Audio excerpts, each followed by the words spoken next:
తెలుగు రాష్ట్రాలకి 4 రోజుల పాటు వర్ష సూచన చేశారు వాతావరణ శాఖ అధికారులు. బంగాళాఖాతంలో ద్రోణి విస్తరించడంతో మరో 4 రోజుల పాటు వర్షాలు పడే అవకాశం ఉందన్నారు. ఒక మోస్తరు నుంచి భారీ వర్షాలు పడనున్నట్టుగా తెలిపింది వాతావరణ శాఖ. అల్లూరి సీతారామరాజు జిల్లా, కాకినాడ, తూర్పు గోదావరి జిల్లా, ఏలూరు, గుంటూరు, బాపట్ల, చిత్తూరులో తేలికపాటి నుంచి మోస్తరు వర్షాలు కురిసే అవకాశం ఉందని తెలిపింది. శ్రీకాకుళం, విజయనగరం, కృష్ణా, అన్నమయ్య జిల్లాల్లో తేలికపాటి వర్షం కురవనున్నట్టుగా చెబుతోంది.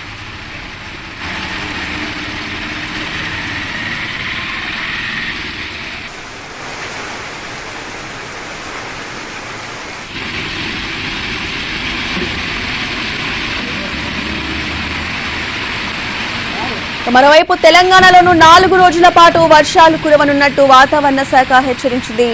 ఆసిఫాబాద్, మంచిర్యాల, నిర్మల్, నిజామాబాద్, జగిత్యాల, సిరిసిల్ల, కరీంనగర్, భూపాలపల్లి, ములుగు జిల్లాల్లో భారీ వర్షం పడే అవకాశం ఉందని తెలిపింది. ఈ జిల్లాలకి ఎల్లో అలర్ట్ ని జారీ చేసింది. ఉరుములు, మెరుపులు, ఈదురుగాళ్లతో కూడిన వర్షం పడనున్నట్టుగా తెలిపారు వాతావరణ శాఖ అధికారులు.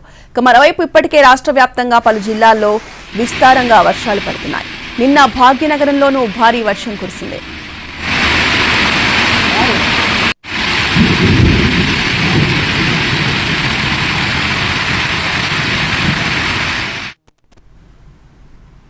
ఉత్తరాది రాష్ట్రాల్లో వర్షాలు దంచుకొడుతున్నాయి. దేశ రాజధాని ఢిల్లీలో తెల్లవారుజాము నుంచి వర్షం ఏకధాటిగా కురుస్తోంది.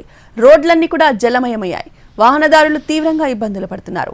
రోడ్లపై వాన నీరు నిలిచిపోవడంతో ట్రాఫిక్ నిలిచిపోయింది. మరో 2 రోజుల పాటు వర్షాలు కురిసే అవకాశం ఉన్నట్టు చెప్తున్నారు వాతావరణ శాఖ అధికారులు.